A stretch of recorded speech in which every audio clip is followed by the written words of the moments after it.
Baik, saya akan melanjutkan materi karena yang tadi tidak cukup ya waktunya. Materi di sini yaitu hasil ibadah atau buah gitu ya, buah ibadah.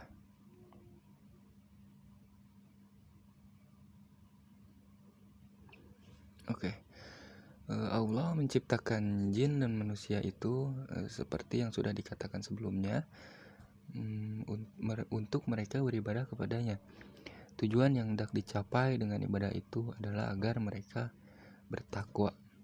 Hal ini dapat kita pahami dari perintah-perintah ibadah dalam Al-Quran maupun sunnah gitu, baik ibadah secara umum maupun ibadah yang kita sebut secara khusus. Ibadah gairu mahdah yang disebut langsung dan disampaikan pula tujuannya. Misalnya dalam surat Al-Baqarah ayat 21, adapun ibadah mahdah yang misalnya berpuasa gitu, dalam surat Al-Baqarah ayat 183. Takwa itu sendiri adalah derajat iman yang tertinggi, di mana orang yang menjalankan segala perintahnya dan meninggalkan segala larangannya, namun tidak di setiap ibadah akan dapat mengantarkan pelakunya pada derajat takwa gitu. Ia baru akan efektif membentuk pribadi takwa apabila dilakukan dengan syarat dan kualifikasi tertentu. Syarat-syarat atau kualifikasi itu yang pertama ada al-iman ya, atau iman. Imanlah yang membedakan amal orang mukmin dan amal orang munafik. Tanpa iman suatu amal menjadi tanpa ruh atau kosong. Al-Quran menyebutnya sebagai fata morgana atau bagai debu yang tertiup angin kencang gitu. Demikian itu karena ibadah yang dilakukan tanpa iman tidak diperuntukkan bagi Allah, tidak disertai harapan untuk mendapatkan pahala di sisinya, dan tidak mengikuti tuntunan gitu, tidak mengikuti tuntunan Rasul maksudnya. Kemudian syarat yang kedua itu adalah Islam ya. Islam itu sikapnya ketundukan dan menyerahkan diri, maupun Islam sebagai sistem gitu. Dalam konteks sistem, iman lebih banyak menyangkut urusan hati dan berkaitan dengan aspek akidah gitu. Islam mengatur bagaimana beriman itu. Al-Quran mengatakan bahwa beriman dengan cara selain Islam tidak dianggap iman, karena barang siapa yang mencari selain Islam sebagai agamanya, ia akan termasuk dalam golongan orang yang rugi gitu ya. Sebab agama di sisi Allah hanyalah Islam. Karena itu orang yang belum dianggap beriman kalau ia belum Islam. Kemudian yang terakhir yang ketiga itu adalah al-insan atau tunduk ya. Insan adalah sikap seseorang yang melakukan ibadah seakan-akan ia melihat Allah, dan kalaupun ia tidak melihat, ia yakin gitu bahwa Allah itu melihatnya. Kondisi hati yang demikian akan mempengaruhi kualitas amalnya, sehingga ia akan merupakan amal yang terbaik. Yang keempat yaitu ketundukan atau al-ihbat gitu ya, yaitu kondisi hati yang tunduk mengakui kebesaran Allah dan keagungan ayat-ayatnya, tidak ada kesombongan, kecongkakan, dan kepongahan gitu. Kemudian yang kelima ada tawakal, yaitu menyerahkan urusan kepada Allah. Tugas manusia hanyalah melakukan atau berproses sesuai manhaj ya. Biarkan hasilnya itu Allah yang menentukan, dan kita tidak tidak berkewajiban gitu untuk menentukan hasil. Biarkan hasilnya itu kita serahkan kepada Allah, dan Allah yang akan memberikan kepada kita hasil yang terbaik gitu. Kemudian yang keenam itu ada cinta. Cinta ini dapat dilihat kembali ya pada materi sebelumnya yang telah dijelaskan, yaitu hakikat ibadah. Kemudian juga ada harapan, ini bisa kita lihat kembali dalam hakikat ibadah. Takut juga kita bisa lihat kembali pada materi sebelumnya ya, pada hakikat ibadah. Kemudian ini ada taubat. Betapapun yang telah melakukan ibadah dan ketaatan, seorang mukmin tetap harus senantiasa bertaubat dan beristighfar kepada Allah. Hal ini untuk mengantisipasi kalau ia melakukan kesalahan yang tidak disadari gitu. Kemudian ada doa ya, atau ad-doa. Doa ini harap atau takut menjadikannya berdoa agar ibadahnya diterima dan dijauhkan dari kerugian dunia kemudian di akhirat. Kemudian ini yang terakhir ada khusyuk ya. Kekhusyuan hati akan terindikasikan oleh kekhusyuan lahir apabila dilakukan dengan tumaninah gitu. Dari ke-11 syarat mungkinnya ini, maka ini akan membuahkan ketakwaan kita.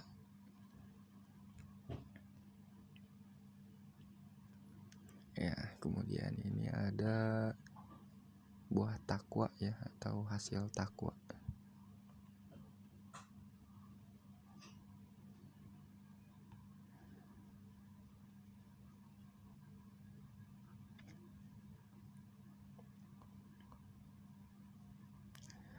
Manusia adalah makhluk mulia karena Allah telah memuliakannya dalam memberikan kelebihan kepadanya untuk menjaga kemuliaan itu. Allah juga memerintahkan agar manusia hanya beribadah kepadanya saja. Manusia jika tidak menjadi hamba Allah, ia akan menjadi hamba bagi dirinya sendiri atau bagi sesama makhluk. Bila itu terjadi, kehormatan dan kemuliaannya tercampakkan, itu sia-sia. Dan ia juga termasuk orang yang terjerumus dirinya dalam lembah kehinaan gitu. Manusia yang bersedia beribadah, ia akan menjadi orang yang bertakwa, kemudian dia akan mendapat kemuliaan berbanding lurus dengan ketakwaannya. Semakin tinggi ketakwaan seseorang, maka semakin besar juga kemuliaannya. Sebagaimana ini Allah berfirman dalam surat Al-Hujurat ayat 13 ya. Sesungguhnya yang paling mulia di antara kalian adalah yang paling takwa gitu. Al-Hujurat ayat 13. Rahasia kemuliaan itu terletak pada berbagai fasilitas tambahan yang Allah berikan kepada manusia. Di antaranya fasilitas tambahan yang hanya diberikan kepada mereka yang bertakwa, yaitu yang pertama adalah Ar-Rahman gitu. Bersama dengan penciptaan langit dan bumi, Allah menciptakan 100 rahmat, menciptakan 100 rahmat gitu. Satu diantaranya diturunkan ke bumi, yang 99 tersimpan dan akan diberikan kepada hamba-hambanya yang beriman. Sementara ketakwaan adalah derajat iman yang tertinggi.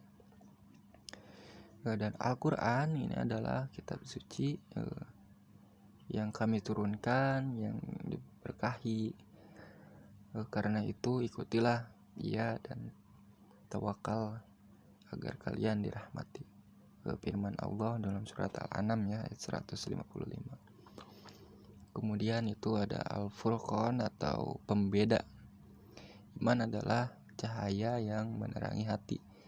Dengannya orang yang beriman dapat melihat persoalan dengan terang dan gemblang gitu, tidak ada hambatan ataupun tidak ada gangguan gitu.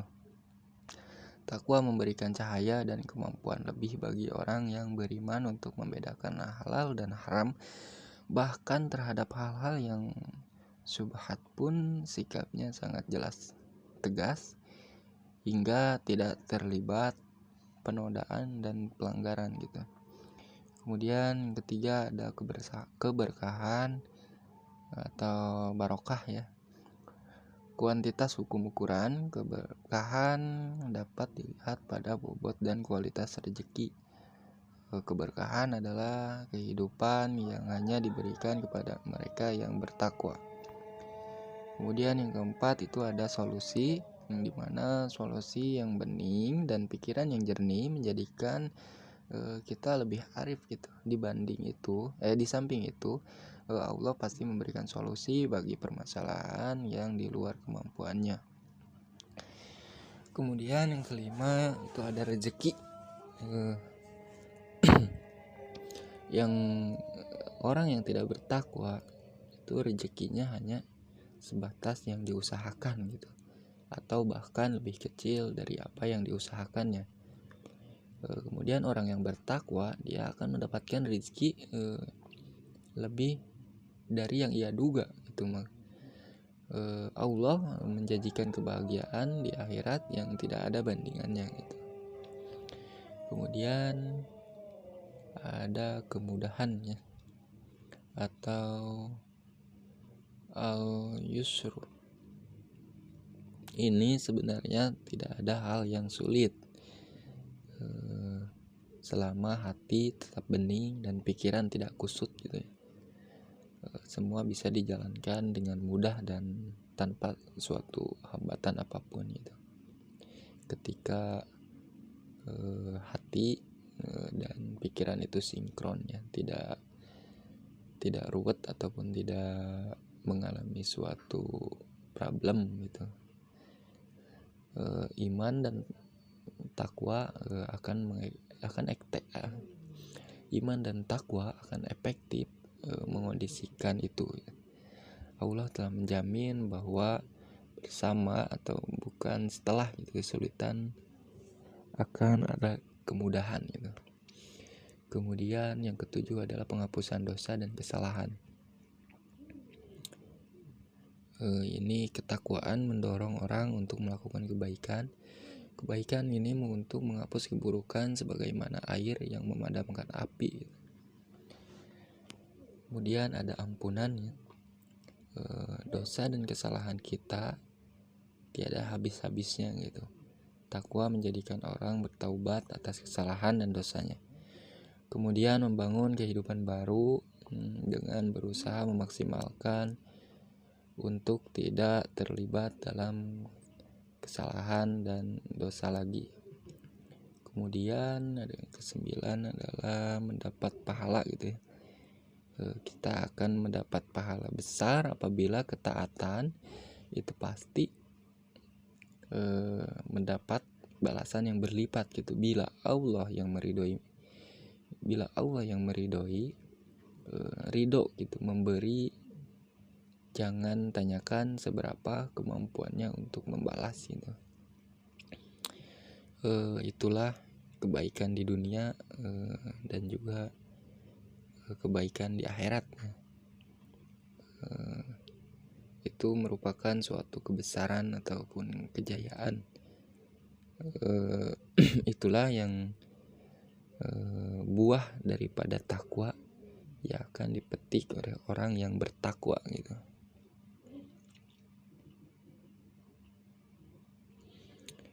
Kemudian di sini ada keseimbangan ya.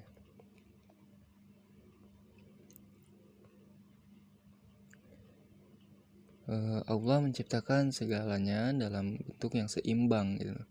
Dengan itu ia tetap indah, selaras, harmonis, dan lestari. Sebagaimana makhluk yang lain, manusia juga diciptakan dengan fitrahnya atau keseimbangan. Apabila berada pada fitrah keseimbangan ini, ia disebut sebagai orang yang hanif atau lurus gitu ya. Manusia sebagai individu tersusun dari unsur jiwa ya, ataupun jasad gitu. Kemudian ada akal, kemudian yang terakhir itu adalah ruh atau jiwa. Masing-masing membutuhkan sentuhan atau pemenuhan kebutuhan secara wajar dan proporsional. Kurang dalam memberikan sentuhan dan pemenuhan akan menyebabkan kekerdilan yang berakibat munculnya ketidakseimbangan gitu. Sebaliknya, ketika kita berlebihan dalam pemenuhan dan sentuhan terhadapnya juga akan menyebabkan terabainya dalam terlalaikannya bagian lain gitu, jadi tidak seimbang. Kekurangan maupun berlebihan dalam memberikan hak-hak akan menyebabkan terjadinya ketidakwajaran. Oke, di sini kita bahas satu persatu ya. Yang pertama itu adalah hal jasad atau ruh ataupun juga jiwa ya. Kesehatan jiwa sangat mempengaruhi kesehatan fisik. Karena itu sentuhan dan pemenuhan terhadap kebutuhan jiwa juga tidak boleh diabaikan. Rasulullah SAW mengatakan bahwa di dalam tubuh ada segumpal daging. Apabila ia sehat, maka sehatlah seluruh tubuhnya, dan apabila ia sakit, maka sakitlah seluruh tubuhnya gitu. Segumpal daging itu adalah hati. Kebutuhan jiwa adalah kedekatannya kepada Allah Subhanahu wa taala yang telah menciptakan dan memberikan jaminan kepadanya. Karena itu santapan rohani adalah zikir dengan cara berzikir ya.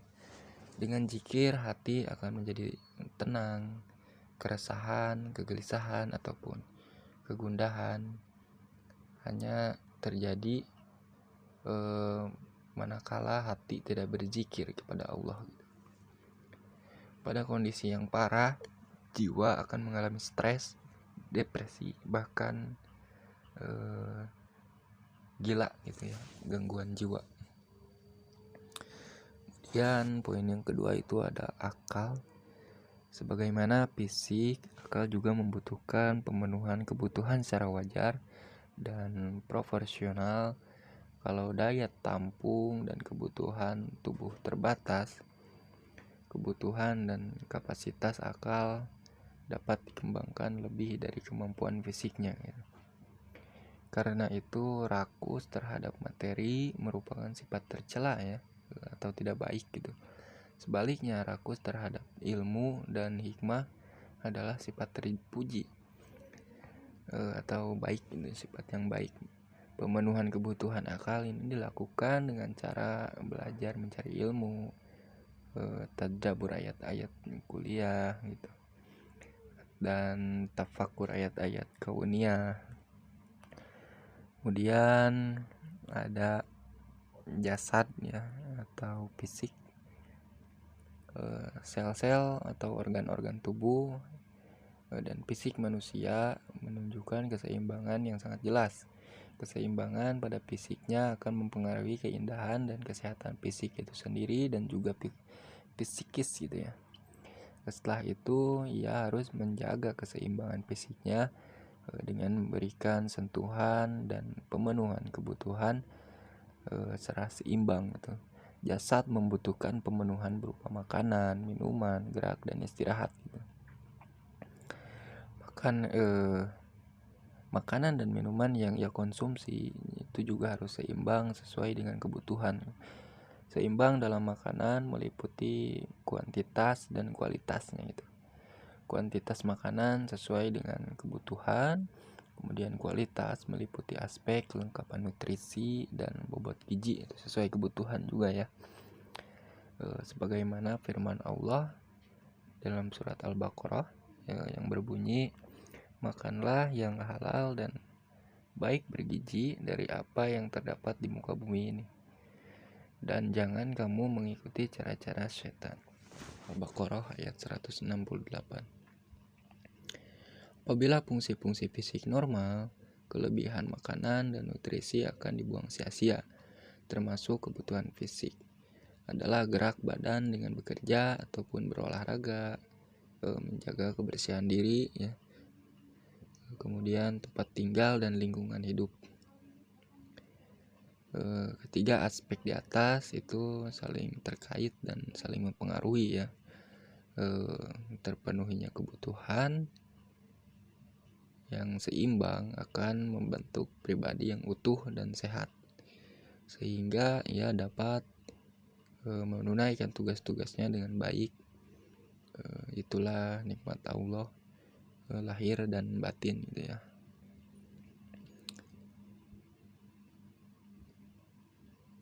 Kemudian ini yang terakhir kali ya, risalatul insan atau misi kita sebagai manusia di dunia itu apa gitu.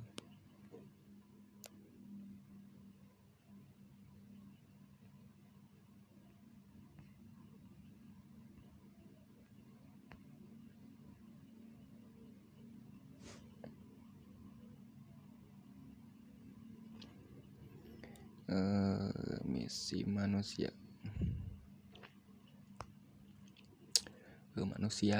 diciptakan untuk ibadah kepada Allah. Di samping itu juga mendapat amanah kekhalifahan di muka bumi ini. Namun secara syar'i Allah hanya ridho bila kekhalifahan itu dipegang oleh hambanya yang saleh gitu. Ia harus beribadah kepada Allah supaya menjadi orang yang bertakwa, karena dengan takwa ia akan mendapat kemuliaan dan kedudukan yang terhormat. Hanya kekhalifahan yang berwibawalah yang dapat menunaikan fungsinya dengan baik gitu. Misi kita manusia ataupun risalatul insan gitu, di antaranya yang pertama yaitu memakmurkan bumi ya. Memakmurkan ini berupa membangun materi yang seiring dengan membangun rohani secara proporsional dengan arahan dan syariat yang lurus gitu. Membangun itu dimaksudkan untuk mencapai peradaban yang bermoral dan moralitas yang beradab gitu. Kemudian ada pemeliharaannya. Pemeliharaan ini merupakan keseimbangan alam dan ekosistem yang Allah ciptakan itu bukan sia-sia. Karena itu khalifah juga berfungsi untuk menjaga dan memelihara keseimbangan ini secara materi dan rohani. Kesadaran untuk memelihara keseimbangan ini dilakukan dengan pendekatan targhib dan tarhib ya. Targhib merupakan pahala dan balasan yang diberikan kepada yang taat, sedangkan tarhib berupa ancaman atau hukuman yang diberlakukan bagi mereka yang melanggar gitu. Kemudian itu ada perlindungan ya. Perlindungan atau menjaga gitu. Khalifah juga berfungsi untuk melindungi 5 pokok kehidupan yang semuanya adalah hak-hak asasi manusia. Itu yang pertama agama atau akidah, kemudian ada jiwa ataupun ruh ya, kemudian ada akal, harta, kemudian keturunan atau kehormatannya. Kelima itu harus senantiasa kita jaga gitu ya. Tugas ini sangat berat dan hanya dapat dilaksanakan jika khalifah memiliki kewibawaan untuk melakukan amar makruf itu dan nahi munkar. Makruf adalah hal yang secara umum dipandang, diterima dan diakui sebagai kebaikan gitu. Karena itu merupakan kepentingan umum, maka harus diperintahkan dengan bahasa ataupun instruksi, dan jika melanggar konsekuensinya maka dikenai sanksi hukum gitu. Munkar itu sendiri adalah hal yang secara umum dianggap buruk dan bertolak belakang gitu ya, ataupun ditolak. Karena itu ia harus mencegah dengan bahasa larangan, dan apabila dilanggar konsekuensinya adalah dikenai sanksi hukum.